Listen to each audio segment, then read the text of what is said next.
My dear brothers and sisters in Islam, this life of ours is full of trials. There is no stage of our lives except that we face in it anxieties, grief, stress, and worries.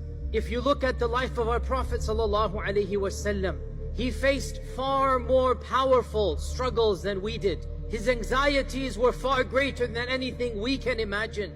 And Allah subhanahu wa ta'ala revealed at the very first major crises of his life, of his spiritual life, Allah revealed a surah that will be the subject of our khutbah today, because it deals with how to grapple with anxiety and stress. It deals with what to do when you're facing challenges. It deals with what to do when you're so overcome, you might be verging on depression. There was a time frame, some scholars said up to 6 months, that Allah did not reveal any Quran. And the Prophet ﷺ began wondering, what's wrong? Is there something wrong with me? Maybe Allah doesn't love me anymore. These feelings that we now call anxiety, borderline depression, these feelings of doubting your self-worth, they came to none other than the greatest human being ever to walk the face of this earth.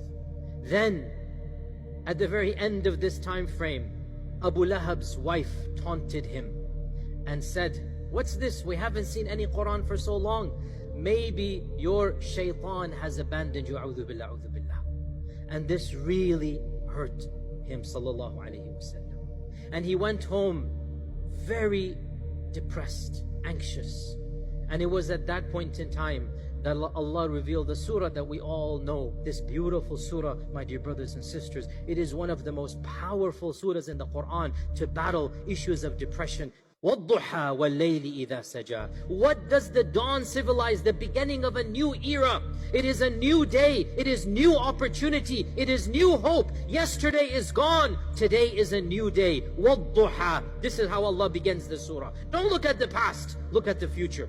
Don't worry about what happened. Today is a new day with new opportunities. وَاللَّيْلِ إِذَا سَجَى. And the night when it becomes calm, which is the time of sleep, which is the time of sukoon. When you go to sleep as well, the worries of this dunya go away. When you wake up and the sun is coming up, no matter how bad was yesterday, today is a new day. مَا وَدَّعَكَ رَبُّكَ وَمَا قَلَى. This is a negation. Stop feeling that you are worthless. Stop feeling that you're worth nothing. Your Lord does not hate you, O Muslim. Your Lord does not despise you, O believer in Allah. Your Lord has not abandoned you, O you who says La ilaha illallah. Your Lord will never abandon you. Did He not create you? Did He not guide you? Did He not give you all that you have? Stop feeling this sense of worthlessness.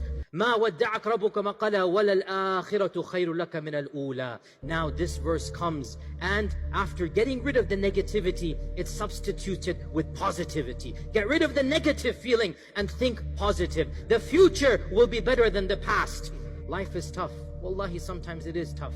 Maybe, whatever issue we're having, we're not going to solve it in this dunya. But in the end of the day, this world is not the end world. وَلَلْآخِرَةُ خَيْرٌ لَكَ مِنَ الْأُولَى. Look forward to the akhirah, the eternal world. Don't concentrate on this dunya. وَلَسَوْفَ يُعْطِيكَ رَبُّكَ فَتَرْضَى. Allah will give you and give you and give you until you will be content. So these 3 verses we said, they negate spiritual feelings of emptiness and negativity. Spiritually, people feel, I'm not worthwhile. Allah doesn't love me. I'm not good enough. These 3 verses negates them. You are worthwhile. Allah does love you. The next 3 verses, they negate feelings of worthlessness in this dunya. People think, I've always been unlucky. Every time I take an exam, I fail. Every time I try to do a business, it goes bankrupt. I just have no luck in this life. What's wrong? Maybe Allah doesn't like me. So Allah subhanahu wa ta'ala says, أَلَمْ يَجِدْكَ يَتِيمًا فَآوَى وَوَجَدَكَ ضَالًا فَهَدَى وَوَجَدَكَ عَائِلًا فَأَغْنَى. 3 rhetorical questions.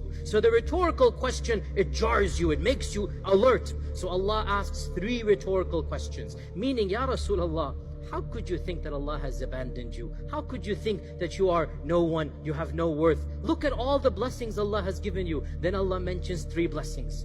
أَلَمْ يَجِدْكَ يَتِيمًا فَآوَى. Your mother died, your father died, your grandfather died. You were a yatim in every sense of the word. Yet, at every stage of your life, didn't we take care of you? Didn't we send someone else to protect you? أَلَمْ يَجِدْكَ يَتِيمًا فَآوَى وَوَجَدَكَ ضَالًا فَهَدَى. You didn't know the truth, Ya Rasulullah. You used to go to Ghar Hira. You used to be praying to Allah to guide you. And so Allah subhanahu wa ta'ala guided you. وَوَجَدَكَ عَائِلًا فَأَغْنَى. And we found you didn't have any money, Ya Rasulullah. You were poor. Your parents did not leave you a fortune. But now we gifted you. Our scholars say, Aghna here is Khadija and the wealth of Khadija.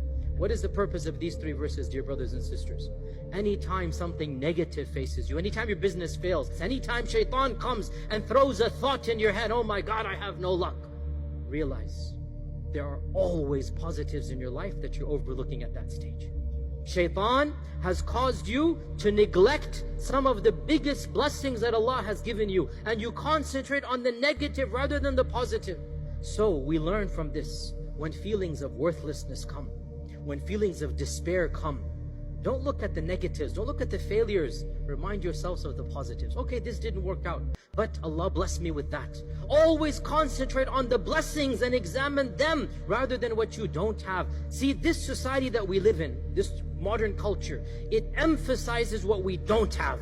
Look at this multi-million-dollar mansion. Look at this beautiful cars. Look at this. And we want to just aspire. We want that, we want that, we want that. Our Sharia says, stop looking at what you don't have and look at what you do have, so that you appreciate the positive that you have.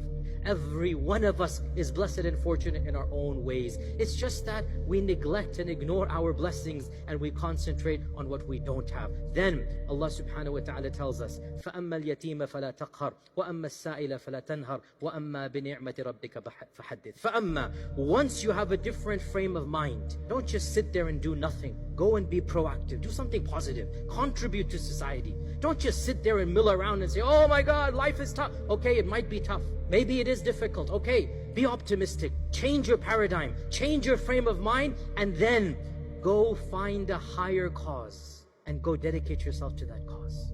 Do something useful with your life. Do something that will bring meaning and value to you and to others around you. Contribute positively in a way that will make you internally happy and externally bring about the rewards of Allah subhanahu wa ta'ala. Because every one of us, without exception, can bring happiness to other people in some fashion or form. You have a hard heart, your life lacks meaning, you're getting lazy spiritually, you don't have a higher purpose, go find an orphan, show some love. Because when you're battling with depression, when you're struggling with issues, it's difficult. Life is difficult, no doubt about it. Find somebody else and share their pain with your pain. Eliminate their pain. Make their pain easier for them. And guess what? What a beautiful religion we have. What a great Lord we have. When we give happiness to others, Allah gives happiness to us free of charge. Subhanallah. And then the final verse, وَأَمَّا بِنِعْمَةِ رَبِّكَ فَحَدِّثْ. The first meaning, don't speak negative, speak positive. Thank Allah for the good. If you try to count Allah's blessings, you're not going to be able to count them. Don't count the negatives, count the positives. The second meaning, وَأَمَّا بِنِعْمَةِ رَبِّكَ فَحَدِّثْ. نِعْمَةِ رَبِّكَ here is a reference to the Quran and to Islam. Because the biggest blessing is the Quran. And the biggest blessing is Islam. In other words, the last three verses, it instructs all of us to do two things. Number one, become proactive in benefiting other people. And number two, be role models of Islam.